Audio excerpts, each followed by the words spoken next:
So hello guys, my name is Mayuresh and आज आपण आलेलो आहोत एक अशा वेगळ्या जागेवर जिथे मोस्ट ऑफ लोकांना माहीत नसेल. केदारनाथसारखं सेम एक मंदिर बनायचं चाललेलं आहे.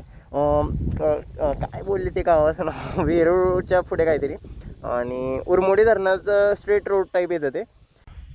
आलो आहे आपण एक थोडंसं अजून पुढे येते. मला बघ मी रस्ता विसरलो, मी तिसरीकडेच कुठेतरी आलो आहे. इथंच कुठेतरी होतं आय गेस ते, का मे बी मागं राहिले. इथून मंदिर दिसत होते असं एवढं ते. आपण जे लोकेशन सांगितलेलं केदारनाथ मंदिर स्वयंभू टाईप त्याच्यासारखं दिसतं. त्या मंदिरावर आपण पोचलेलो and let me show you. म्हणजे लिटरली सेम केदारनाथ मंदिर का दिसते लांबून, पण मी बघितलं ना same same bro, no any difference. So guys आलो आहे आपण, म्हणजे मागाशीच सांगितलेलं मी तुम्हाला. आणि काय मस्त मंदिर आहे.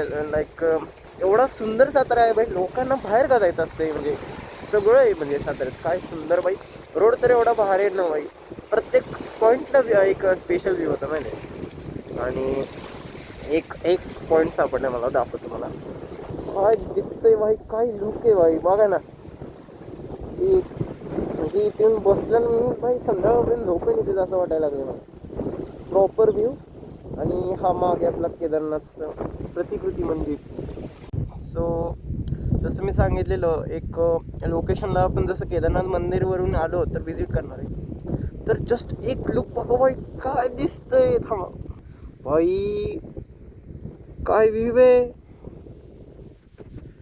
बाई साप, लिटरली सुंदर आहे. तरी अजून पुढे जायचं आहे, मी चाललो आहे. जस्ट दाखवायचं होतं मला की एवढा सुंदर व्ह्यू आहे बाई.